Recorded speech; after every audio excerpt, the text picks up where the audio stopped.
नमस्कार, मी अनिल उपाध्ये. शिवसिद्ध बातमीपत्रात आपलं स्वागत आहे. पाहूया आजची बातमी. दिगंबरा दिगंबरा श्रीपाद वल्लभ दिगंबरा.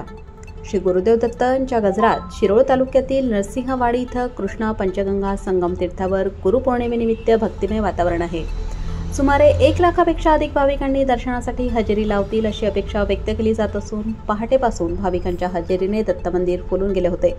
मुख्य मंदिरातील स्वयंभू पादुका पाण्याखाली असल्याने नारायण स्वामी मंदिरात ठेवण्यात आलेल्या श्रींच्या उत्सव मूर्तींचे भाविकांनी दर्शन घेतले.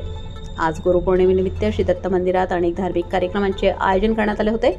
पहाटे 4:30 वाजता काकड आरती आणि षोडशोपचार पूजा, सकाळी 7 ते 12 या वेळेत अनेक भक्तांनी श्रींना पंचामृत अभिषेक पूजा सेवा केली. दुपारी 12:30 वाजता श्रींच्या उत्सव मूर्तींवर महापूजा करण्यात आली. 3 वाजता ब्रह्मवृंदांकडून पवमान पंचसूक्तांचे पठण, रात्री दत्त मंदिरात धूप, दीप, आरती असे धार्मिक विधी करण्यात येणार आहेत. गुरुपौर्णिमा व गुरुपूजन करण्यासाठी महाराष्ट्रासह गुजरात, कर्नाटक, गोवा आदी अनेक राज्यातून असंख्य भक्तगणांनी हजेरी लावली. 2 व्हीलर व सायकलवरून येणाऱ्या भाविकांची संख्या लक्षणीय असते. भाविकांनी इथं गुरुपूजन तसेच जप, जाप्य तसेच अनुष्ठान करून गुरूंचे आशीर्वाद घेतले. भाविकांच्या सोयीसाठी इथल्या दत्तदेव संस्थांमार्फत ठिकठिकाणी क्लोज सर्किट टीव्ही व्यवस्था, दर्शन रांग, मुखदर्शन व्यवस्था, सूचना फलक, ध्वनिक्षेपक, यंत्रणा, सुरक्षा रक्षक आदी व्यवस्था करण्यात आली आहे. ग्रामपंचायत मार्फत 2 व्हीलर पार्किंग, दिवाबत्ती, आरोग्य व्यवस्था, साफसफाई आदी सोयी सुविधा करण्यात आल्या आहेत. मंदिर व परिसरात आवश्यक पोलीस बंदोबस्त होता. दत्तदेव संस्थान व ग्रामपंचायत मार्फत गर्दीवर नियंत्रण ठेवले जात आहे. दत्त मंदिर पाण्यात असल्यामुळे व दिवसभर पावसाची रिपरिप असल्यामुळे पाण्यात बुडणे व अन्य दुर्घटना होऊ नये म्हणून मंदिर परिसरात बॅरिकेड्स उभे करण्यात आल्या होत्या. पूर्व पाऊस असल्यामुळे रांगेचे नियोजन काही प्रमाणात विस्कळीत झाले होते. गुरुपौर्णिमेनिमित्त पोलिसांची जादा कुमक मागवण्यात आली होती.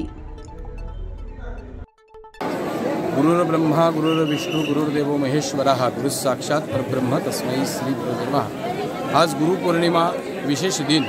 गुरु आणि शिष्याचं नातं दृढ करण्यासाठी भारतीय सनातन हिंदू धर्मामध्ये ही संस्कृती खूप पूर्वांपार चालत आलेली आहे. श्री क्षेत्र नरसिंहवाडीमध्ये आज सर्व भाविक हे दत्तगुरूंना आपले गुरु मानत असून आणि हे शिष्य आपली कृतज्ञतापूर्वक दत्तगुरूंच्या चरणी अर्पण करण्याकरता हे भाविक आज या ठिकाणी जमलेले आहेत.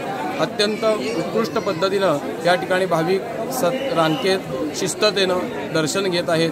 कृष्णामाईने आपलं पांघरून दत्तगुरूंच्या पादुकांना घातलं असल्यामुळे विशेष मुख्य मंदिरामध्ये पाणी असल्याने श्री नारायण स्वामी मंदिरामध्ये श्रींची उत्सव मूर्ती ठेवलेली आहे. पहाटेपासूनच काकड आरती, त्यानंतर पहाटेची सकाळची षोडशोपचार पूजा या ठिकाणी पार पडलेली आहे. आता भाविक आपल्या दत्तगुरूंच्या चरणी आपली गुरुशी शिष्याची जे काही कृतज्ञता आहे ती अर्पण करण्याकरता, सेवा अर्पण करण्याकरता अभिषेकाची सेवा सुरू आहे. 12:30 वाजता मुख्य श्रींच्या उत्सव मूर्तीवर महापूजा सेवा होणार. दुपारी 3 ते 4 या वेळेत पवमान पंचसूक्ताचं पठण आहे. त्यानंतर सायंकाळी 7:30 वाजता धूप दीप आरती होऊन हिंदुकोटी हे आरती होणार आहे. आणि असा हा सोहळा पार पडत आहे. दत्तदेव संस्थानने अत्यंत उत्कृष्ट पद्धतीने भक्तांच्या सोयीसाठी उत्कृष्ट सोयी केलेल्या आहेत. त्याचप्रमाणे ग्रामपंचायत नरसिंहवाडी यांनीही पार्किंगची व्यवस्था असेल, स्वच्छतागृहाची व्यवस्था असेल, ह्या सर्व व्यवस्था अत्यंत उत्कृष्ट पद्धतीने या ठिकाणी केलेल्या आहे. हा सोहळा अत्यंत उत्कृष्ट पद्धतीने पार पडत आहे. सर्व भक्तगणांनी गुरुच्या चरणी आपली सेवा अर्पण करावी ही सर्वांना विनंती. आणि नरसिंहवाडीमध्ये सर्व भक्तगणांचं सहर्ष स्वागत. अवधूत चिंतन श्री गुरुदेव दत्त.